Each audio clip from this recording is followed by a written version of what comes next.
Behind this controversy lies a fundamental question: who judges whom? Doctrine, experience, or experience, doctrine? The first sentence summarizes what a cardinal said a few days ago. The second is what the Church has always taught, and the two cannot coexist. In this video, I show you how one of the most controversial cardinals has in effect attempted to rewrite moral doctrine. And by the end, you'll ask yourself, where does pastoral care end and heresy begin? Let's start with the facts.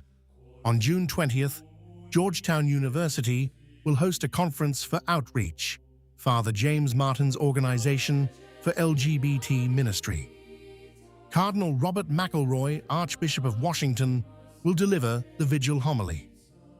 Created a cardinal by Pope Francis, he is now one of the most representative figures of the progressive wing of the American Church. We've already met him on this channel regarding other controversial decisions. And it's also worth mentioning who's organizing all this.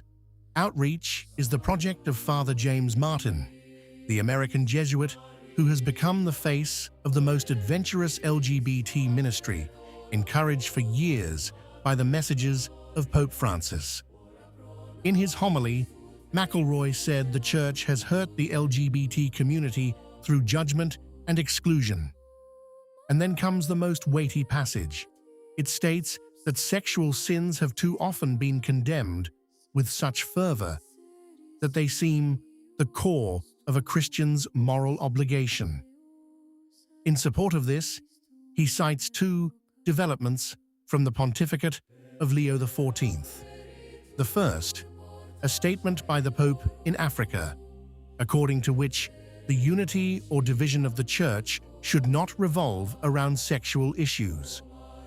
The second, the report of Study Group Number 9, one of the Synod's working groups, and McElroy openly defends a doctrine closely related to the concrete experience of the faithful. In other words, doctrine is understood and ultimately shaped by how people live it. This is the heart of Side A. Let's listen honestly before responding. Because it must be said, there's a grain of truth in McElroy's complaint. It's true that morality has sometimes been reduced to the sexual sphere alone, neglecting justice, charity, and mercy. On this, even traditionalists can agree. The problem isn't not just sex. The problem is what McElroy gets out of it. Listening to it like this, it even seems reasonable. Mercy, acceptance, care for the wounded. Who could be against it? And that's precisely why the next step needs to be carefully considered. First point, the Church has always taught that there are intrinsically evil acts, acts that are evil by their nature, and that no circumstance or intention can make them good. John Paul II reiterated this in the encyclical Veritatis Splendor, and the Catechism, at number 2357, clearly states that homosexual acts are intrinsically disordered. This isn't a pastoral opinion that changes with the times, it's doctrine. And doctrine, on this point, isn't measured by experience. Experience must be measured by it.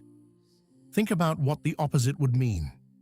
If widespread experience were enough to change morality, then any fairly common sin would over time become permissible. The majority would uphold the truth. But faith doesn't work that way. Truth can't be voted on. Second point, and it's the one almost no one has mentioned. McElroy quotes Leo XIV, but he quotes only half of him.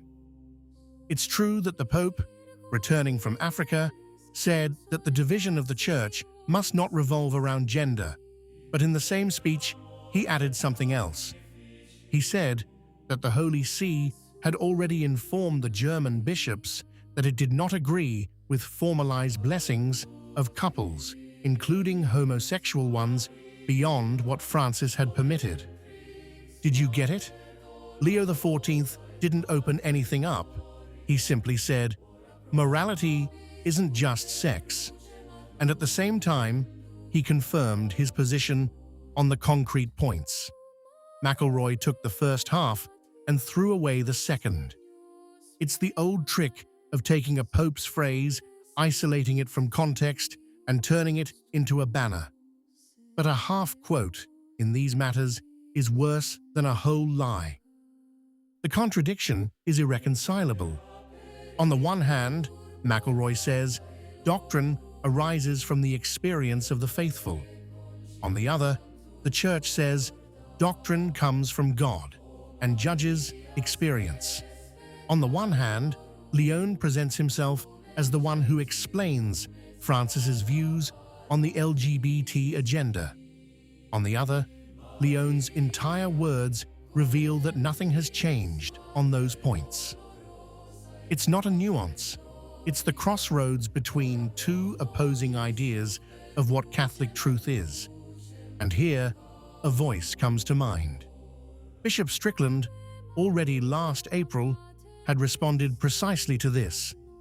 The Church has never taught that sins against chastity are of little importance.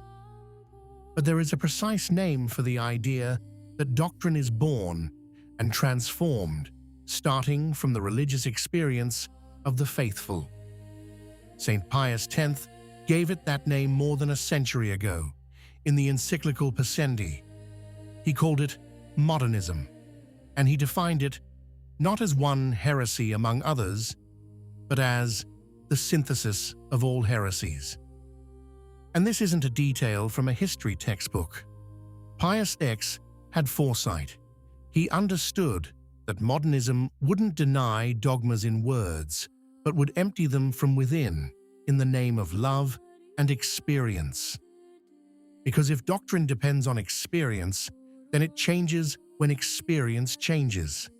And a truth that changes is no longer revealed truth. It is merely a collective opinion. And here comes the uncomfortable question. Is what McElroy proposes further development of the doctrine, or is it its dissolution?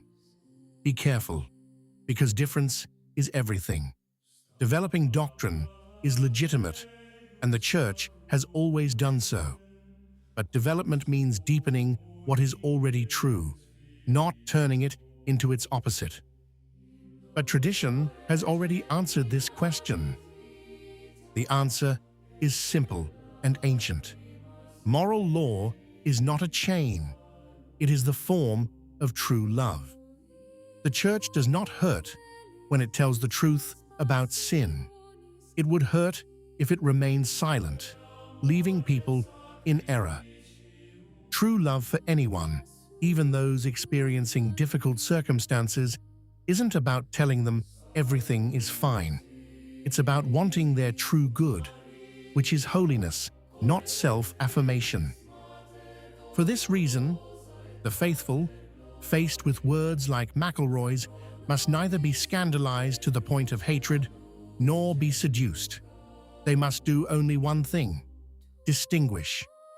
Distinguish between compassion, which is always due, and approval, which cannot be given to what the Church calls sin. The former saves, the latter deceives.